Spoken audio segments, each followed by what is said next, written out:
এটা একটা ছোট্ট সমাধান করে দিই আপনাদেরকে, যে একটি ছোট্ট সমস্যার কারণে কম্পিউটার অনেক সময় ওপেন হয় না। আমাদের প্রসেসরের নিচে যদি ময়লা থাকে, এই কারণে কিন্তু কম্পিউটার অনেক সময় অন হয় না। আমরা কীভাবে প্রসেসরটি খুলব এটি আপনাদেরকে দেখাবো।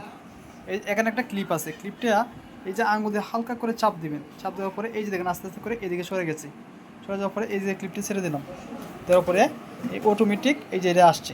তারপরে আমি ওইটা প্রসেসর আস্তে করে এই যে আস্তে করে আমি এটা যে খুলে নিলাম। এই যে দেখেন এদিক দিয়ে অনেক সময় মরিচা পড়ে, এখন মরিচা নাই, এর পুরো আপনার মরিচা চোখে অনেক সময় দেখা যায় না, ঠিক আছে? মরিচাগুলো আমার পরিষ্কার করে নিতে হবে। এটা রাবার দিয়ে আপনি এই করবেন, রাবার দিয়ে এই যে এগুলা সোনালি কালার পাতগুলো আমি ঘষে পরিষ্কার করে নেব।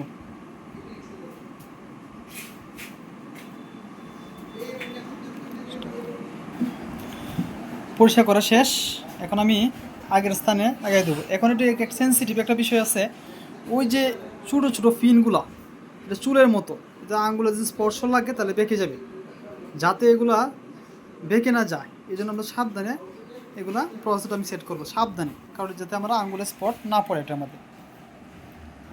এই যে দেখেন ওইটা একটা কাটা, আর ওই যে একটা পয়েন্ট, এই যে পয়েন্টটা এটা মেস খাবে, এই যে সুন্দর করে এর বসাই দিলাম।